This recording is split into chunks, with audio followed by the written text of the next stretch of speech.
नमस्ते दोस्तों, आइए शुरुआत करते हैं आज की क्लास की। तो देखिए, पिछली क्लास में हमने महाराणा प्रताप के पुत्र महाराणा अमर सिंह का संपूर्ण इतिहास देख लिया था। आज की क्लास में हम बात करेंगे महाराणा अमर सिंह के पुत्र करण सिंह के इतिहास के बारे में। तो देखिए, महाराणा करण सिंह, महाराणा करण सिंह कह लीजिए चाहे महाराणा कर्ण सिंह कह लीजिए, एक ही बात है, कंफ्यूज मत होना। देखिए, महाराणा करण सिंह का शासनकाल कब से कब तक का माना जाता है? 1620 ईस्वी से लेकर के 1628 ईस्वी तक, लगभग 8 साल का शासनकाल इनका रहा था। महाराणा करण सिंह कौन थे? महाराणा अमर सिंह के पुत्र थे, जबकि महाराणा प्रताप के क्या थे? ये पोते थे। तो इस बात का भी आप ध्यान रखना। देखिए, महाराणा करण सिंह महाराणा अमर सिंह के पुत्र, जबकि महाराणा प्रताप के पौत्र थे। महाराणा करण सिंह के बारे में जो सबसे पहली बात आपको ध्यान रखनी है वो क्या है? पिछली क्लास में हमने क्या बात करी थी कि जब सन 1615 ईस्वी में मुगल मेवाड़ संधि हुई थी, तो उस संधि का एक प्रावधान क्या था कि मेवाड़ के महाराणा को मुगल दरबार में उपस्थिति से छूट दी गई थी कि उनको कभी भी मुगल दरबार में उपस्थित नहीं होना होगा। लेकिन साथ ही यह शर्त भी रखी गई थी कि मेवाड़ के महाराणा को अपने पुत्र या अपने युवराज को मुगल दरबार में भेजना होगा। तो इसी संधि के प्रावधान के कारण महाराणा अमर सिंह ने क्या किया था? अपने पुत्र करण सिंह को जहांगीर के पास अजमेर दरबार में भेजा था। तो आपसे पूछा जा सकता है कि मेवाड़ का कौन सा महाराणा या कौन सा शासक बनने से पूर्व मुगल दरबार में उपस्थित रहा था? तो कौन रहे थे? महाराणा करण सिंह। तो देखिए, लिखिए, करण सिंह मेवाड़ के प्रथम शासक थे जो महाराणा बनने से पूर्व मुगल दरबार में उपस्थित रहे थे। तो इस बात का आप ध्यान रखना कि महाराणा करण सिंह मेवाड़ के प्रथम शासक थे जो मेवाड़ के महाराणा बनने से पहले अपने युवराज काल में मुगल दरबार में उपस्थित रहे थे। अब देखिए, जो अगली बात आपको ध्यान रखनी है वो क्या है कि जब सन 1620 ईस्वी में महाराणा अमर सिंह की मृत्यु हुई थी, तो महाराणा अमर सिंह की मृत्यु के बाद में जब महाराणा करण सिंह शासक बने थे, तो महाराणा करण सिंह के मेवाड़ के शासक बनने का फरमान मुगल दरबार से आया था। जहांगीर के फरमान से महाराणा करण सिंह मेवाड़ के शासक बने थे। तो आपसे पूछा जा सकता है कि मेवाड़ के वे प्रथम महाराणा कौन है जो मुगल फरमान से मेवाड़ के शासक बने थे? तो कौन बने थे? महाराणा करण सिंह ही बने थे। तो इस बात का भी आप ध्यान रखना। देखिए, करण सिंह मेवाड़ के प्रथम शासक थे जो मुगल बादशाह के फरमान से शासक बने थे। और जब जहांगीर ने अर्थात मुगल बादशाह ने महाराणा करण सिंह को शासक बनने का फरमान दिया था, तो साथ में महाराणा करण सिंह को जो मुगलों की एक रैंक पद्धति थी उसके अनुसार 5000 का मनसब और 5000 की जात प्रदान की गई थी। तो इसका भी आप ध्यान रखना। देखिए, मुगल मेवाड़ संधि के अंतर्गत मुगल दरबार में करण सिंह को 5000 का मनसब एवं 5000 की जात प्रदान की गई थी। देखिए, जो यहाँ पर आपको ये दिख रहा है मनसब और जात, बेसिकली क्या होती थी? मुगलों के समय में मुगलों की एक ये रैंक पद्धति थी। जो भी भारतीय राजा मुगलों की अधीनता स्वीकार करते थे, तो मुगल बादशाह क्या करता था? उनकी वैल्यू के अकॉर्डिंग उनको मुगल दरबार में मनसब प्रदान करता था, रैंक प्रदान करता था। जैसे कि मान लीजिए किसी की रैंक है, किसी का जो मनसब है 7000 है, तो इसका मतलब वो क्या हो गया? IAS हो गया। जिसका रैंक या जिसका मनसब 5000 है, तो वो क्या हो गया? IPS हो गया। मुगल बादशाह भारतीय राजाओं को या जो भी राजा उसके अधीन होते थे उनको अपना कर्मचारी समझता था और कर्मचारी समझते हुए ही उनको रैंक प्रदान करता था कि तू तो IAS रहेगा, तू IPS रहेगा, तू RAS रहेगा। तो उसी प्रकार का एक रैंक सिस्टम था। तो इसके बारे में हम फिर कभी बाद में बात करेंगे, क्योंकि 10-15 मिनट इसके लिए चाहिए अपने को समझने के लिए। तो अब देखिए, जब महाराणा करण सिंह शासक बने सन 1620 ईस्वी में, तो मुगल मेवाड़ संधि का एक प्रावधान यह भी था कि जो चित्तौड़गढ़ का दुर्ग है मेवाड़ के महाराणा को दे दिया जाएगा, लेकिन मेवाड़ का महाराणा उसकी मरम्मत नहीं करा पाएगा। जब चित्तौड़गढ़ दुर्ग मेवाड़ महाराणा को दिया गया, तो महाराणा करण सिंह ने अपने पिता महाराणा अमर सिंह से आग्रह किया कि आपको चित्तौड़गढ़ को ही अपनी राजधानी बनाना चाहिए। तो महाराणा करण सिंह का जो राज्याभिषेक हुआ था उसी चित्तौड़गढ़ दुर्ग में होता है, इसका आप ध्यान रखना। देखिए, 1615 ईस्वी में हुई मुगल मेवाड़ संधि के अंतर्गत चित्तौड़गढ़ मेवाड़ महाराणा को दे दिया गया था। इसलिए करण सिंह के कहने से इनके पिता महाराणा अमर सिंह ने 1615 ईस्वी में मेवाड़ की नई राजधानी चित्तौड़ को बनाया एवं चित्तौड़ में इनका राज्याभिषेक हुआ था। अब देखिए, हमने क्या बात करी है कि महाराणा करण सिंह मेवाड़ के प्रथम शासक थे जो महाराणा बनने से पूर्व मुगल दरबार में उपस्थित रहे थे। जब महाराणा करण सिंह मुगल दरबार में जाया करते थे, तो उन्होंने वहां पर मुगलों का सिस्टम देखा कि किस प्रकार से इतने बड़े भारत पर शासन किया करते हैं, किस प्रकार से इनका मैनेजमेंट होता है। तो महाराणा करण सिंह ने भी क्या किया कि जब ये स्वयं शासक बने, तो उसके बाद में इन्होंने जो इतना बड़ा मेवाड़ था उसको छोटे छोटे टुकड़ों में बांट दिया, परगनों में बांट दिया, ताकि अच्छे से उसका मैनेजमेंट किया जा सके। और उन परगनों में पटवारी, चौधरी और तरह तरह के अधिकारियों की नियुक्ति कर दी, जिस प्रकार से मुगल किया करते थे। तो देखिए, महाराणा करण सिंह ने मुगल राज व्यवस्था के अनुरूप मेवाड़ को परगनों में विभाजित कर दिया एवं इनमें पटेल, पटवारी और चौधरी नामक अधिकारियों की नियुक्ति करी। देखिए ये क्वेश्चन आपसे घुमाकर भी पूछा जा सकता है, आपके सामने क्वेश्चन आ सकता है कि मेवाड़ के वे प्रथम शासक कौन से थे जिन्होंने मेवाड़ के मैनेजमेंट के लिए या मेवाड़ के शासन को सुदृढ़ करने के लिए मेवाड़ को मुगल राज व्यवस्था के अनुरूप उसमें बदलाव किया था। तो किसने किया था? महाराणा करण सिंह ने किया था। अब देखिए जब महाराणा करण सिंह सन 1620 ईस्वी में मेवाड़ के महाराणा बने थे तो उस समय मुगल बादशाह कौन था? उस समय मुगल बादशाह था जहांगीर। लेकिन कुछ समय के बाद में क्या हुआ, लगभग 2-3 साल के बाद में 1622-1623 के आसपास कि जहांगीर के विरुद्ध उसी के पुत्र खुर्रम, और खुर्रम को क्या कहा जाता है? शाहजहां भी कहा जाता है। सन 1623 ईस्वी में खुर्रम ने अपने पिता जहांगीर के विरुद्ध विद्रोह कर दिया और विद्रोह करने के बाद में खुर्रम पहुंचा मेवाड़ महाराणा करण सिंह की सहायता लेने के लिए। तब महाराणा करण सिंह ने क्या किया? खुर्रम को पिछौला झील में बने हुए जग मंदिरों में शरण दी थी और इसी प्रकार से महाराणा करण सिंह मेवाड़ के वे प्रथम शासक थे जिन्होंने मुगलों के आंतरिक मामलों में रुचि भी ली, और रुचि तो ली जो ली उसमें हस्तक्षेप भी किया। तो इस बात का भी आपको ध्यान रखना है। देखिए राज सत्ता के लिए जब 1622-1623 ईस्वी में खुर्रम यानी कि शाहजहां ने अपने पिता जहांगीर के विरुद्ध विद्रोह किया था, तब महाराणा करण सिंह ने खुर्रम का साथ दिया एवं पिछौला झील में बने जग मंदिर में खुर्रम को शरण भी दी थी। आप यहाँ पर इस बात का ध्यान रखना कि जब शाहजहां या खुर्रम ने विद्रोह किया था तो कुछ पुस्तकों में इसके जो समय दे रखा है वो दे रखा है 1622 ईस्वी, लेकिन 1623 ईस्वी भी कुछ ऑथेंटिक बुक्स में मिलता है। अगर आप मेरे कहने पर याद रखना चाहें तो 1623 इसका समय आप याद रख सकते हैं। और देखिए महाराणा करण सिंह ने खुर्रम को शरण कहाँ पे दी थी? जग मंदिर। अभी जग मंदिरों का निर्माण पूरा नहीं हुआ है, अभी तक जग मंदिरों का निर्माण चल ही रहा है, क्योंकि जग मंदिरों के निर्माण की शुरुआत किसने करवाई थी?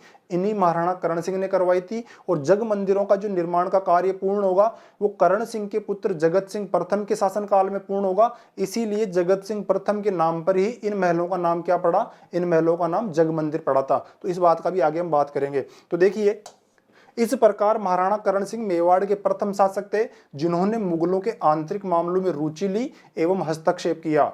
लेकिन देखिए महाराणा करण सिंह ने खुर्रम अर्थात शाहजहां को मेवाड़ में शरण तो दे दी, लेकिन महाराणा करण सिंह बड़े चतुर व्यक्ति थे।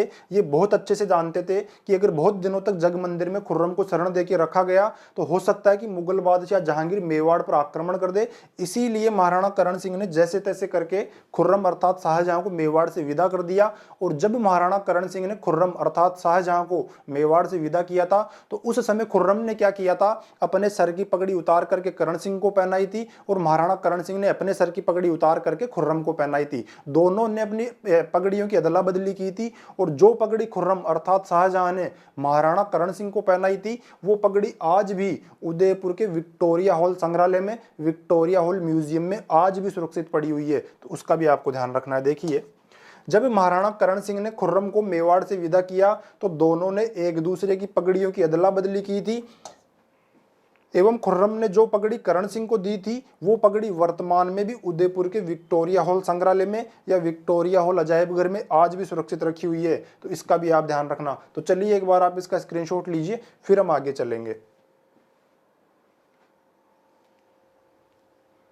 चलिए अब देखिए महाराणा करण सिंह का शासनकाल बहुत लंबा नहीं था, इसीलिए इनके शासनकाल में ज्यादा कुछ बात करने के लिए है नहीं, लेकिन ये एक स्थापत्य प्रेमी थे। इन्होंने मेवाड़ में बहुत से निर्माण करवाए थे। तो आइए बात करते हैं कि महाराणा करण सिंह ने क्या क्या बनवाया था। देखिए महाराणा करण सिंह ने उदयपुर में क्या बनवाया था? कर्ण विलास महल बनवाए थे। क्या बनवाए थे? कर्ण विलास महल। और कर्ण विलास महलों को क्या कहा जाता है? रसोड़े का बड़ा महल भी कहा जाता है। तो इस बात का भी आपको ध्यान रखना है। देखो रसोड़े का बड़ा महल अर्थात कर्ण विलास। रसोड़े में कौन था? कौन था? कर्ण विलास थे। इसके अलावा महाराणा करण सिंह ने क्या बनवाया था? महाराणा करण सिंह ने बनाया था दिलकुश महल। दिलकुश महल का निर्माण भी महाराणा करण सिंह ने कराया था। इसके अलावा महाराणा करण सिंह ने क्या बनवाया था? बड़ा दरी खाना। देखो बड़ा दरी खाना, बड़ा दरी खाना किसने बनवाया था? महाराणा करण सिंह ने। और इसी बड़े दरी खाने को क्या कहा जाता है? सभा शिरोमणि भी कहा जाता है। तो इस बात का भी आप ध्यान रखना। देखिए सभा शिरोमणि या बड़ा दरी खाना। इसके अलावा महाराणा करण सिंह ने जनाना रावला महलों का निर्माण भी करवाया था। किसका निर्माण करवाया था? जनाना रावला महलों का भी। इसके अलावा क्या निर्माण करवाया था? देखिए तोरण पोल का निर्माण भी महाराणा करण सिंह ने कराया था और गणेश डोडी का निर्माण भी महाराणा करण सिंह ने कराया था। और इन सभी निर्माणों में महाराणा करण सिंह ने क्या किया था? मुगल बादशाहों को थोड़ा प्रसन्न करने के लिए इन निर्माणों में मुगल स्थापत्य कला को भी थोड़ा सा स्थान दिया था। तो इस बात का भी आपको ध्यान रखना है। देखिए मुगल स्थापत्य कला को स्थान दिया था। इसके अलावा जो सबसे बड़ी उपलब्धि थी महाराणा करण सिंह की वो क्या थी कि इन्हीं महाराणा करण सिंह ने पिछोला झील में जग मंदिर महलों के निर्माण की शुरुआत की थी। लेकिन क्योंकि महाराणा करण सिंह का शासनकाल बहुत लंबा नहीं रहा, जल्दी इनकी मृत्यु हो गई थी, इसीलिए दुर्भाग्य से महाराणा करण सिंह के शासनकाल में जग मंदिर महलों का निर्माण पूर्ण नहीं हो पाया। और जग मंदिर महलों का निर्माण किसके शासनकाल में पूर्ण होगा? इनके पुत्र जगत सिंह प्रथम के शासनकाल में। तो देखिए लिखिए, पिछोला झील में जग मंदिर महलों के निर्माण की शुरुआत महाराणा करण सिंह ने की थी तथा इनका कार्य इनके पुत्र जगत सिंह प्रथम के समय पूर्ण हुआ था, इसीलिए यह महल जग मंदिर कहलाए। देखिए, अगर हम जग मंदिरों की बात करें तो पिछोला झील में दो अलग अलग बिल्डिंगें बनी हुई है। उनमें से एक बिल्डिंग को तो क्या कहा जाता है? जग मंदिर कहा जाता है, जबकि दूसरी बिल्डिंग को जग निवास या जगत निवास कहा जाता है। तो देखिए मैं आपको समझाता हूं, एक बार समझिएगा। हम अभी जग मंदिर की बात कर रहे हैं और ये पिछोला झील में बनी हुई दोनों बिल्डिंगें हैं। इनमें से इस पीली वाली बिल्डिंग को क्या कहा जाता है? इसको कहा जाता है जग मंदिर। जग मंदिर के निर्माण की शुरुआत किसने कराई थी? महाराणा करण सिंह ने करवाई थी। लेकिन महाराणा करण सिंह के शासनकाल में जग मंदिरों के निर्माण का कार्य पूरा नहीं हो पाया था, इसीलिए फिर इसका निर्माण पूरा किसने करवाया था? महाराणा करण सिंह के पुत्र महाराणा जगत सिंह प्रथम ने।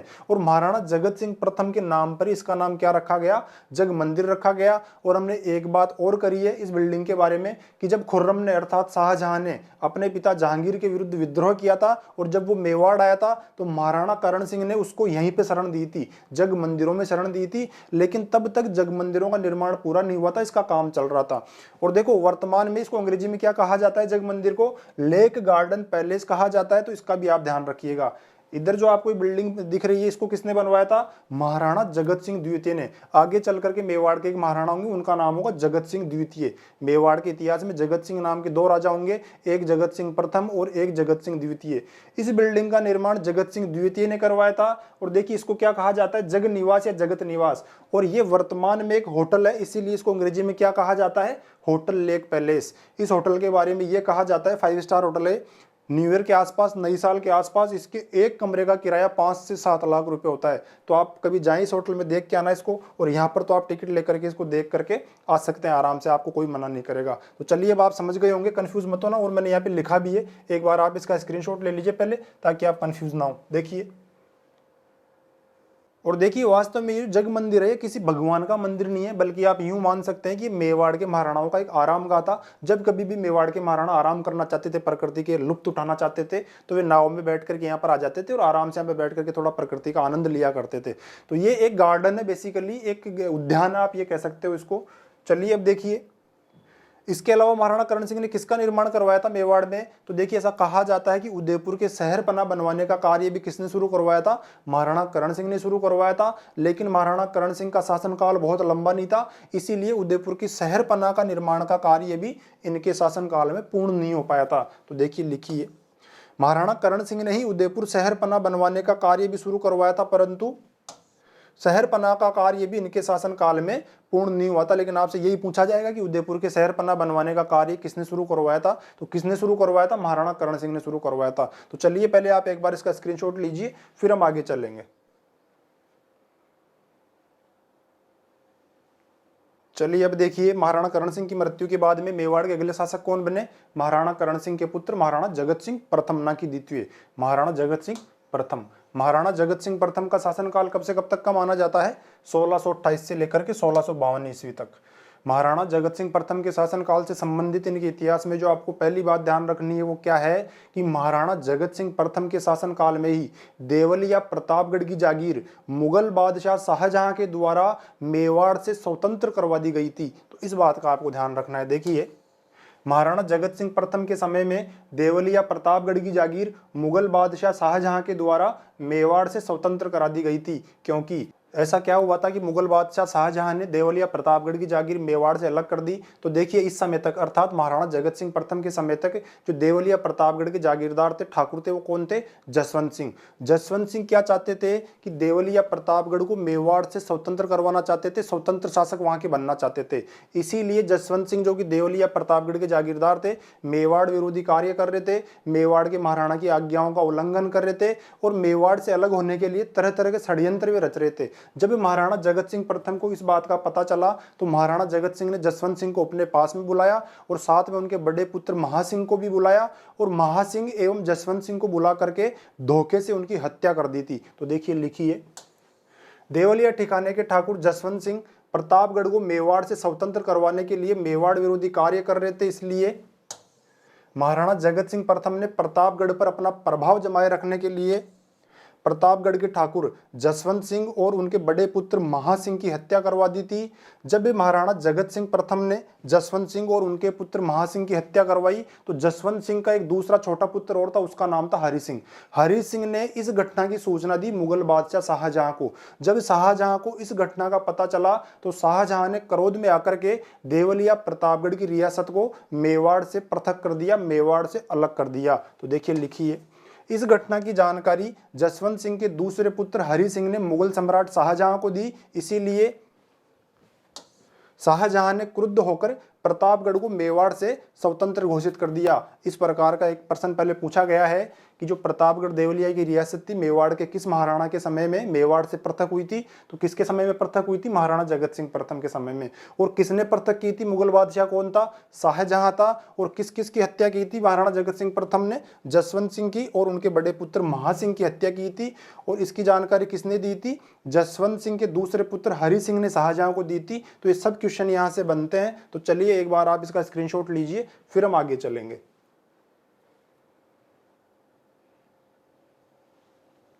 चलिए देखिए, अब बात करते हैं उदयपुर के जगदीश मंदिर या जगन्नाथ राय मंदिर के बारे में। जगदीश मंदिर कह लीजिए चाहे जगन्नाथ राय मंदिर कह लीजिए, एक ही बात है। इस मंदिर का निर्माण किसने करवाया था? इस मंदिर का निर्माण जगत सिंह प्रथम ने करवाया था। और कहां पर करवाया था? यह मंदिर कहां पर है? उदयपुर में। देखिए, महाराणा जगत सिंह प्रथम ने उदयपुर में जगदीश मंदिर या जगन्नाथ राय मंदिर का निर्माण करवाया था। इस मंदिर के बारे में ऐसा कहा जाता है कि भगवान ने जगत सिंह प्रथम के सपने में आकर के इस मंदिर का निर्माण करने के लिए कहा था। इसीलिए इस मंदिर को स्वप्न संस्कृति का मंदिर या सपने से बना हुआ मंदिर भी कहा जाता है। देखिए, जगदीश मंदिर को सपने से बना मंदिर भी कहा जाता है। और देखिए, ये मंदिर किस शैली में बना हुआ है? तो ये मंदिर नागर शैली में बना हुआ है। और इस मंदिर को किस भगवान का मंदिर कहा जाता है या किस भगवान का मंदिर है? तो भगवान विष्णु का पंचायतन मंदिर है। इस बात का भी आप ध्यान रखना। देखिए, यह मंदिर नागर शैली में बना हुआ है एवं भगवान विष्णु का पंचायतन मंदिर भी है ये। इसके अलावा देखिए, इस मंदिर का जो शिल्पी था, इस मंदिर को किसने बनाया था? तो इस मंदिर को बनाने वाले शिल्पी का नाम था अर्जुन। अर्जुन नामक शिल्पी ने इस मंदिर का निर्माण किया था। देखिए, इस मंदिर का निर्माण अर्जुन नामक शिल्पी की देखरेख में हुआ था तथा इस मंदिर का जो सूत्रधार था या सुथार था वो कौन था? बाण। बाण और उसका पुत्र मुकुंद इस मंदिर का सूत्रधार थे। देखिए, इस मंदिर का सूत्रधार बाण एवं उसका पुत्र मुकुंद था। इसके अलावा जगत सिंह प्रथम ने इसी मंदिर की दीवारों पर जगन्नाथ प्रशस्ति भी स्थापित करवाई थी। तो इस बात का भी आपको ध्यान रखना चाहिए। देखिए, महाराणा जगत सिंह प्रथम ने इसी मंदिर में विशाल जगन्नाथ राय प्रशस्ति की स्थापना भी करवाई थी। और ये जगन्नाथ प्रशस्ति की स्थापना की थी या इसकी रचना की थी, वो किसने की थी? पंडित कृष्ण भट्ट ने इसकी स्थापना की थी या रचना की थी। देखिए, जगन्नाथ राय प्रशस्ति की रचना किसने की थी?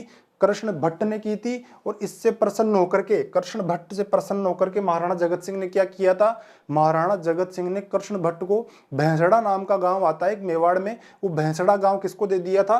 कृष्ण भट्ट को दे दिया था। तो देखिए, इससे प्रसन्न होकर के जगत सिंह ने कृष्ण भट्ट को भैंसड़ा नामक गांव उपहार में दे दिया था। इसके अलावा आप इस बात का भी ध्यान रखना कि महाराणा जगत सिंह प्रथम के पुत्र कौन होंगे? महाराणा राज सिंह प्रथम। महाराणा राज सिंह प्रथम जब मेवाड़ के महाराणा बनेंगे तो उनके शासन काल में औरंगजेब उदयपुर आता है। और जब औरंगजेब उदयपुर आता है लगभग सन 1679 ईस्वी के आसपास, औरंगजेब इस जगदीश मंदिर को तोड़ देता है। तो इस बात का भी आपको ध्यान रखना है। देखिए, इस मंदिर को औरंगजेब ने महाराणा जगत सिंह प्रथम के पुत्र राज सिंह प्रथम के शासन काल में तोड़वा दिया था। राज सिंह प्रथम के शासन काल में लगभग 1679 ईस्वी के आसपास औरंगजेब इस जगदीश मंदिर को तोड़वा देता है। फिर बाद में क्या होता है कि इस मंदिर का पुनर्निर्माण होता है। और इस मंदिर का पुनर्निर्माण या जीर्णोद्धार कौन करवाता है? मेवाड़ के भविष्य में शासक होंगे संग्राम सिंह द्वितीय। संग्राम सिंह द्वितीय इस जगदीश मंदिर का पुनर्निर्माण कराते हैं, इसको फिर से बनवाते हैं। तो इसका भी आप ध्यान रखिएगा। देखिए, इस मंदिर को औरंगजेब ने महाराणा जगत सिंह प्रथम के पुत्र राज सिंह प्रथम के शासनकाल में तोड़वा दिया था। इसलिए बाद में महाराणा संग्राम सिंह द्वितीय ने इस मंदिर का जीर्णोद्धार करवाया था। इसके अलावा अब एक छोटी सी बात का और ध्यान रखना कि उदयपुर में जहां पर ये जगदीश मंदिर बना हुआ है, इसी जगदीश मंदिर के पास में एक छोटा सा मंदिर और बना हुआ है। उस मंदिर को कहा जाता है धाय का मंदिर। महाराणा जगत सिंह प्रथम की जो धाय माँ थी उनका नाम था नौजूबाई। नौजूबाई ने जगदीश मंदिर के पास में एक और मंदिर का निर्माण कराया था, तो इस बात का भी आप ध्यान रखना। देखिए, जगदीश मंदिर के पास वाले धाय मंदिर का निर्माण किसने कराया था? महाराणा जगत सिंह प्रथम की धाय माँ, जगत सिंह प्रथम की धाय माँ नौजूबाई द्वारा करवाया गया था। किस मंदिर का निर्माण? धाय मंदिर का निर्माण। तो चलिए एक बार आप इसका स्क्रीनशॉट लीजिए, फिर हम आगे चलेंगे। चलिए अब देखिए, थोड़ी देर पहले हमने क्या बात करी थी कि पिछोला झील में जग मंदिर महलों के निर्माण की शुरुआत किसने कराई थी? महाराणा जगत सिंह प्रथम के पिता महाराणा करण सिंह ने। लेकिन महाराणा करण सिंह का शासनकाल बहुत छोटा था, इसीलिए उनके शासनकाल में जग मंदिर महलों का निर्माण पूरा नहीं हो पाया था। इसीलिए पिछोला झील में जग मंदिर महलों के निर्माण का कार्य किसने पूरा करवाया था? जगत सिंह प्रथम ने करवाया था। और इन्हीं के नाम पर उन महलों का नाम क्या पड़ा? जग मंदिर पड़ा था। तो ये बात हमने अभी थोड़ी देर पहले की थी, तो लिख लीजिए एक बार। महाराणा जगत सिंह प्रथम ने ही पिछोला झील में जग मंदिर का निर्माण पूर्ण करवाया था। इसके अलावा इनके निर्माण की शुरुआत, जग मंदिर के निर्माण की शुरुआत इनके पिता करण सिंह ने की थी। इसके अलावा महाराणा जगत सिंह प्रथम ने पिछोला झील में जो जग मंदिर बने हुए हैं, इन जग मंदिर महलों के पास में ही या जग मंदिर महलों में ही स्त्रियों के रुकने के लिए जनाना महलों का निर्माण भी करवाया था। तो इसका भी आपको ध्यान रखना है। देखिए, जग मंदिर में जनाना महलों का निर्माण भी जगत सिंह प्रथम ने कराया था। और इसके अलावा महाराणा जगत सिंह प्रथम ने पिछोला झील में एक मोहन मंदिर का निर्माण भी करवाया था। तो इसका भी आपको ध्यान रखना है। देखिए, पिछोला झील में मोहन मंदिर का निर्माण भी महाराणा जगत सिंह प्रथम ने ही करवाया था। इसके अलावा महाराणा जगत सिंह प्रथम ने कुछ महलों का निर्माण भी करवाया था। कौन से महलों का निर्माण कराया था महाराणा जगत सिंह प्रथम ने? उदय सागर के महलों का निर्माण महाराणा जगत सिंह प्रथम ने करवाया था। तो इस बात का भी आप ध्यान रखना। देखिए, उदय सागर महलों का निर्माण भी महाराणा जगत सिंह प्रथम ने करवाया था। लेकिन यहाँ पर आप कंफ्यूज मत होना, उदय सागर झील के बारे में भी हमने पढ़ा है। उदय सागर तालाब या उदय सागर झील, उसका निर्माण किसने कराया था? तो देखिए, उदय सागर झील या उदय सागर तालाब का निर्माण किसने करवाया था? महाराणा उदय सिंह ने, महाराणा प्रताप के पिता महाराणा उदय सिंह ने। देखिए, उदय सागर तालाब का निर्माण महाराणा उदय सिंह ने करवाया था, जबकि उदय सागर महलों का निर्माण कौन करवा रहा है? महाराणा जगत सिंह प्रथम करवा रहे हैं। तो इस बात का आप ध्यान रखना। इसके अलावा महाराणा जगत सिंह प्रथम ने एक तालाब का निर्माण भी करवाया था। कौन से तालाब का निर्माण करवाया था? रूप सागर तालाब का। तो इसका भी आप ध्यान रखना। देखिए, रूप सागर तालाब का निर्माण भी महाराणा जगत सिंह प्रथम ने ही करवाया था। तो चलिए एक बार आप इसका स्क्रीनशॉट लीजिए, फिर हम आगे चलते हैं। चलिए अब बात करते हैं महाराणा जगत सिंह प्रथम की दानशीलता के बारे में। ऐसा कहा जाता है कि महाराणा जगत सिंह एक बहुत ही दानी प्रवृत्ति के व्यक्ति थे। आए दिन ये कुछ ना कुछ दान करते रहते थे। और जो हमारे शास्त्रों में दानों के प्रकार वर्णित है, ऐसा कहा जाता है कि इन्होंने हर प्रकार के दान दिए थे। तो देखिए, लिखिए, महाराणा जगत सिंह प्रथम अपनी दानशीलता हेतु भी प्रसिद्ध थे। इन्होंने कौन कौन से प्रकार के दान दिए थे? तो देखिए, कल्प वृक्ष, कौन सा? कल्प वृक्ष नाम का एक दान होता है। सप्त सागर नाम का दान होता है। और कौन सा होता है? रत्न धेनु एवं विश्व चक्र नाम के इन्होंने दान दिए थे। इन्होंने कल्प वृक्ष, सप्त सागर, रत्न धेनु एवं विश्व चक्र नाम के दान दिए थे। इसके अलावा महाराणा जगत सिंह प्रथम तुलादान के लिए भी प्रसिद्ध थे। देखिए, तुलादान क्या होता है? तुलादान होता है कि एक तुला ली जाती है, उस तुला में क्या होता है? एक और तो राजा बैठेगा और दूसरी ओर मान लीजिए कि सोने का तुलादान है, तो दूसरे पलड़े में, तुला के दूसरे पलड़े में सोना रखा जाएगा। और तब तक सोना रखा जाएगा जब तक कि दोनों पलड़े बराबर ना जाएं। उसके बाद में क्या होगा कि राजा के बराबर का सोना हो गया, उस सोने को प्रजा में, गरीबों में बांट दिया जाएगा। तो इसको तुलादान कहते हैं। तो देखिए, लिखिए, महाराणा जगत सिंह सोने एवं चांदी के तुलादान करने के लिए प्रसिद्ध थे। कई बार इन्होंने तुलादान दिया था। तुलादान आपने देखा होगा, आजकल नेताजी जब हमारे गांव में आते हैं तो उनको केलों से तोला जाता है, सेबों से तोला जाता है। इसमें और उस तुलादान में फर्क क्या है कि उस समय राजा अपने कोष में से या अपनी खुद की निजी संपत्ति में से तुलादान किया करता था। और नेता क्या करते हैं? गरीबों का, हम जैसे लोगों का खून चूसते हैं। हम जैसे लोगों से तो वो केलों के पैसे लेते हैं और हम ही तोलते हैं उनको भाग करके। तो वो तुलादान का प्रकार ही है। जो नेताओं को तोलते हैं ना, वो तुलादान ही, उसी प्रकार से तुलादान होता है। इसके अलावा महाराणा जगत सिंह ने क्या किया था? काशी में जो ब्राह्मण थे बड़े बड़े, उन ब्राह्मणों के लिए काशी में सोना भिजवाया था। तो इस बात का भी आप ध्यान रख सकते हैं। देखिए, महाराणा जगत सिंह प्रथम ने काशी में ब्राह्मणों हेतु सोना भिजवाया था। इसके अलावा आप इस बात का भी ध्यान रखना कि जब 1615 ईस्वी में मुगल मेवाड़ संधि हुई थी तो उस संधि में चित्तौड़गढ़ का दुर्ग मेवाड़ के महाराणा को दे दिया गया था, लेकिन ये शर्त रखी गई थी कि मेवाड़ के महाराणा कभी भी चित्तौड़गढ़ दुर्ग का जीर्णोद्धार नहीं करा पाएंगे, कभी भी उस दुर्ग का पुनर्निर्माण वे नहीं करा पाएंगे। लेकिन महाराणा जगत सिंह प्रथम ने क्या किया, चित्तौड़गढ़ दुर्ग का पुनर्निर्माण करवाना शुरू कर दिया, उसका जीर्णोद्धार करवाना शुरू कर दिया। तो देखिए लिखिए, महाराणा जगत सिंह प्रथम ने चित्तौड़गढ़ की मरम्मत का कार्य शुरू कर दिया था। तो इस प्रकार से महाराणा जगत सिंह प्रथम ने चित्तौड़गढ़ की मरम्मत करवा करके मुगल मेवाड़ संधि का सर्वप्रथम उल्लंघन किया था, मुगल मेवाड़ संधि के प्रावधानों की अवहेलना की थी। तो इस बात का भी आप ध्यान रखना। लेकिन देखिए, जैसे ही महाराणा जगत सिंह प्रथम ने चित्तौड़गढ़ दुर्ग की मरम्मत का कार्य शुरू किया, कुछ ही दिनों के भीतर महाराणा जगत सिंह प्रथम की मृत्यु हो गई और महाराणा जगत सिंह प्रथम के बाद में जो मेवाड़ के अगले शासक बने, इनके पुत्र महाराणा राज सिंह प्रथम। महाराणा राज सिंह प्रथम ने क्या किया, चित्तौड़गढ़ दुर्ग की मरम्मत के कार्य को बहुत तेज कर दिया। इसीलिए मुगल बादशाह नाराज होकर के मेवाड़ पर सेना भेजता है, चित्तौड़गढ़ पर सेना भेजता है और चित्तौड़गढ़ दुर्ग की जो भी मरम्मत करवाई गई थी उसको पुनः तोड़वा देता है। तो वो हम पढ़ेंगे महाराणा राज सिंह के शासनकाल में। तो चलिए दोस्तों, आज की क्लास में हम इतना ही करेंगे। मिलते हैं जल्दी अगली क्लास में, तब तक के लिए आपका बहुत बहुत धन्यवाद। नमस्ते दोस्तों।